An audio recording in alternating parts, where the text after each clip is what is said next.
Education गति 90 शब्द प्रति मिनट स्टार्ट। उच्च शिक्षा के लिए आवश्यक बुनियादी ढांचा तैयार किया जाए। ऐसे स्नातक तैयार किए जाएं जिनकी सार्थकता हो। अनुसंधान और शोध प्रकाशनों की ओर यथासंभव ध्यान दिया जाए। पाठ्यक्रमों के निर्माण और उनके प्रतिपादन के लिए कारपोरेट और उद्यमियों को भी शामिल किया जाए। इसमें कोई संदेह नहीं कि जिस देश में उद्यमिता और शिक्षा का उचित समन्वय होगा वह निश्चित रूप से सफल होगा। संसाधनों के वितरण में समानता का व्यवहार किया जाए। आंकड़े बताते हैं कि मानव संसाधन मंत्रालय द्वारा दी जाने वाली निधि मुख्य रूप से 150 संस्थानों को ही दी जा रही है। 90% निधि ले जाने वाले इन संस्थानों में मात्र 6% विद्यार्थी ही पढ़ते हैं।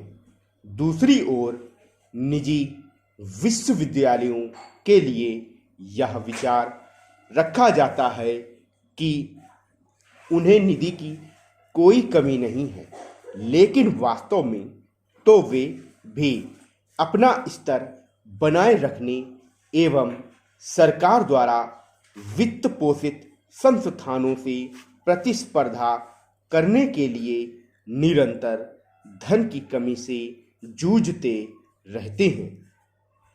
विदेशों की तर्ज पर हमें भी विकास लक्ष्यों में शिक्षा संस्थानों को प्राथमिकता देनी होगी।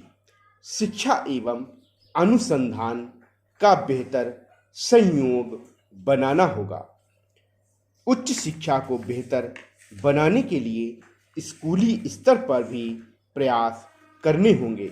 अमेरिका के कुछ सरकारी स्कूल तो निजी स्कूलों से भी बढ़िया हैं। हमारी संपूर्ण शिक्षा व्यवस्था के पिछड़ेपन की जड़ में भ्रष्टाचार का कैंसर है जो उसे लगातार नष्ट करता रहा है। ऐसी स्थिति के रहते हम विश्व स्तरीय उच्च शिक्षा की कल्पना कैसे कर सकते हैं।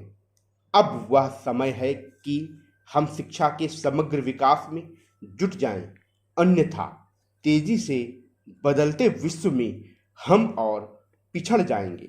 द टाइम्स ऑफ इंडिया में प्रकाशित संदीप संचेती के लेख पर आधारित सरकार को इस दिशा में तत्काल कदम उठाने की आवश्यकता है। उच्च शिक्षा में वर्तमान के 20% पंजीकरण की तुलना में 2020 तक 30% पंजीकरण बढ़ जाने का अनुमान है।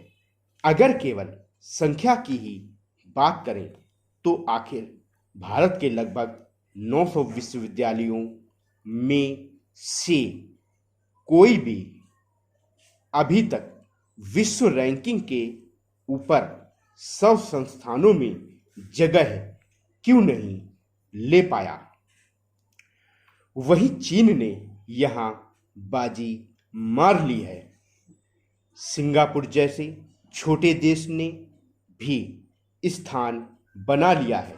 भारत के विश्वविद्यालयों की ऐसी स्थिति के चलते लगभग 1 लाख युवा प्रतिवर्ष विदेशों की ओर रुख कर रहे हैं। अभी तक जहां अधिकांश युवा स्नातकोत्तर डिग्री के लिए विदेश जाया करते थे, वहीं पिछले कुछ वर्षों में यह चलन स्नातक डिग्री के लिए भी चल पड़ा है। इसका सीधा सा हल यही है कि हम देश में ही अपनी युवा पीढ़ी को अध्ययन की वह गुणवत्ता उपलब्ध कराएं जिसके लिए वे विदेश जाने को आतुर रहते हैं। सवाल है कि हम इसे कैसे संभव कर सकते हैं। स्टॉप।